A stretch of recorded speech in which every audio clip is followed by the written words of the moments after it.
Inkuru nziza ya Yesu Kristu nko twayishikije na Yohani mweranda.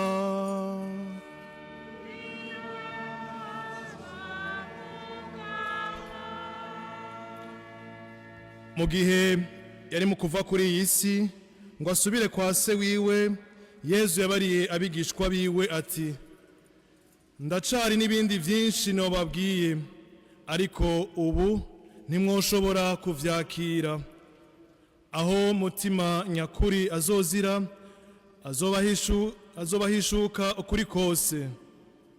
Nkako ntazovuga ivyiwe, azobabwira ivyo azoba yumvise, agire ko ababarire ibizoza. Aho nyine ni jewe azoninahaza, kuko azobabwira ivyo akuye iwanje. Ivyo data afise vyose ni ivyanje. Nico gituma nababwiye nti ivyo azoba akuye iwanje nivyo azobamenyesha. Dushemeze ijambo ry'Imana.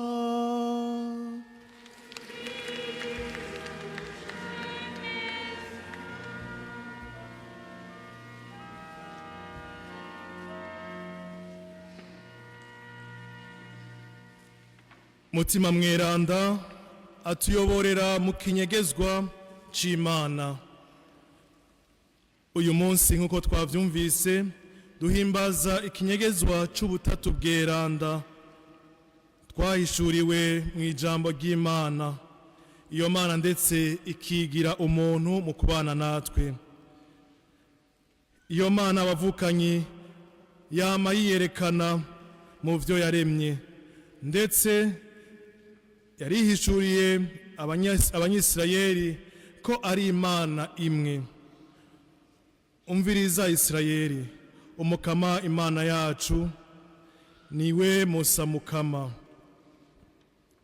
Gutegera ko Imana ari imwe mu butatu bweranda mu bapersona batatu si igikorwa gisanzwe, kuko ubwenge bwacu buragera aho busigwa.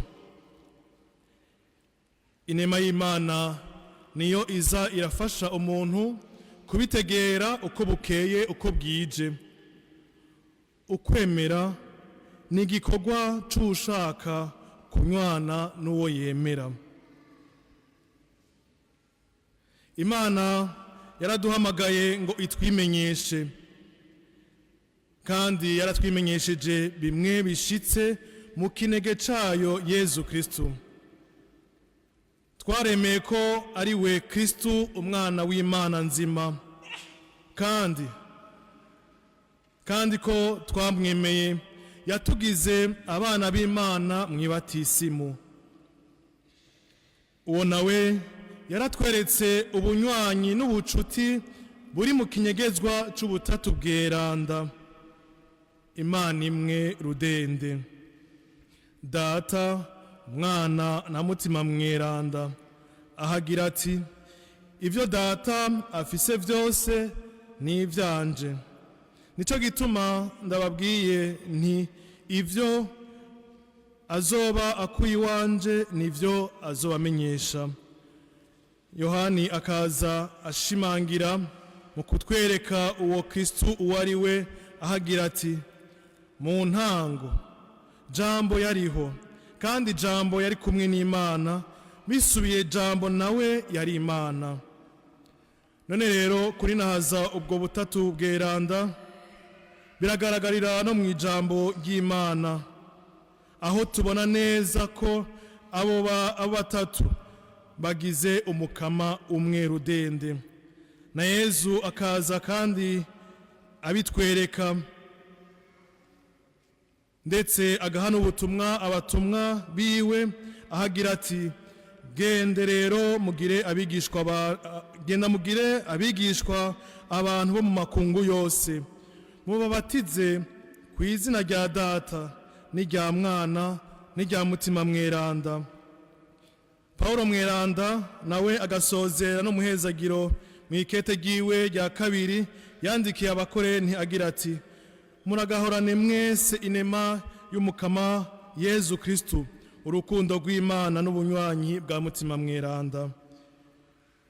Iyo Mana ni Imana muryango wa data na mwana na mutima mweranda.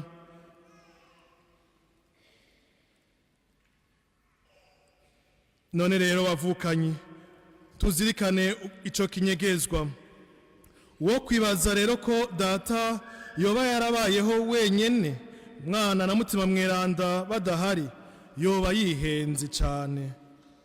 Igituma nuko izina data rigaragaza ubucuti bwamyeho hagati yiwe n'umwana wiwe. Abo nabo bakagaragara mu bucuti bwamyeho hagati yabo na mutima mweranda. Ntaco rero bakora badashize hamwe, barangwa n'ubumwe ndetse no mu gikorwa cyo kurema isi. Mu ntango Imana yaremye ijuru n'isi. Naho bavuga ngo ibimana vyaremye ijuru n'isi, ariko bagira ati mu ntango Imana yaremye ijuru n'isi, kandi mu kwirema yabikuye mu busa. Abapersona rero batatu basangiye ubumana, ni Imana imwe mu butatu bweranda, bagasangira n'ukwamaho. Abo batatu bagize umwe kuko basangiye kamere y'ubumana. Bose bamyeho, nta watanze uyundi kubaho. Iyo Mana iriho, yamyeho kandi izokwamaho. Ni nayo yama ishaka kwamana natwe kuko idukunda cyane. Abo batatu kandi bafise ugushaka kumwe, muri bo hakaba ubumwe bw'intacika. Bakagira ubuninahazwa bumwe, bagasangira vyose kuko bagize Imana imwe. Abo batatu rero nta kubitiranya, ariko kandi ntibatandukana. Kubw'ubwo bumwe bw'intacika buri muri bo. Kwemera ubutatu bweranda rero ntabwo ari ukwemera Imana nyinshi, ni ukwemera Imana imwe rudende. Ariko muri ubwo bumwe nyene bafitaniye, abo batatu baragaragara mu butumwa butandukanye. Ntaco data akora mwana na mutima mweranda batarimwo, canke mwana ngo akore atari kumwe na data na mutima mweranda, canke mbere ngo mutima mweranda akore wenyene atari kumwe na data na mwana. Data rero yigaragaza nk'umuremyi, umuremyi wa vyose. Mwana nawe akagaragara nka jambo wa data n'umucunguzi wacu. Mutima mweranda nawe nk'umuhoza, uwutagatifuza kandi ayobora. Yezu Kristu akagira ati jewe ndi muri jewe na data turi umwe. Ivyo nabwiwe na data vyose narabibamenyesheje. Kandi akongera akagira ati uwumbonye aba abonye data. Ndi muri data, nawe data akaba muri jewe. Amajambo ndababwira sindayavuga ndayitumye, ni data aba muri jewe yigirira ibikorwa vyiwe. Akongera kandi akatwereka ko naho azosubira kwa se atazodusiga twenyene.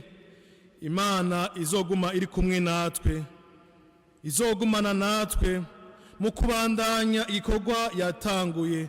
Ahagira ati nanje nzosaba data, nawe azobaha uwundi mutabazi muzokwamana iminsi yose. None rero nta yindi Imana dukwiye gusenga no gupfukamira. Mu kinyegezwa c'ubutatu bweranda, data, mwana na mutima mweranda, niho hahagaze ukwemera kw'Ekleziya, ndetse na twebwe tukama tukugaragaza mu kuvuga tuti nemera Imana imwe rudende, data mushobora vyose. Nemera kandi umukama umwe Yezu Kristu. Nemera kandi na mutima mweranda umukama. Yamara mu buzima bwacu hari byinshi biza bidusamaza bigafata ndetse ikibanza cy'iyo Mana, tugata Imana y'ukuri, tukimika ibigirwamana mu buzima bwacu. Aho novuga ibigirwamana bimwe bimwe nk'amafaranga, aho atwara ikibanza c'Imana mu buzima bwacu, tukayirukira gusumba ukurondera Imana, akatwibagiza ubuntu bw'Imana, urukundo rw'Imana. Rimwe na rimwe mu kuyaronka bikadusaba kwihakana Imana, ukwihakana umuntu, ndetse ukuzimanganya ubuzima bwa mwene wanyu kugira ngo wironkere ayo mafaranga.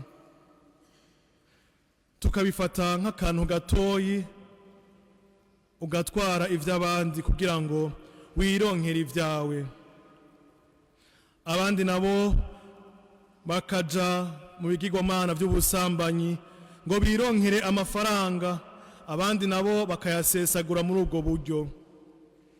Mu bigirwamana bindi harimwo ukuryoherwa kwa cane, bikadutuma tudaheza ngo turangure ibikorwa vyacu canke ngo duhimbaze umunsi w'Imana, kuko tuba twaraye turushe.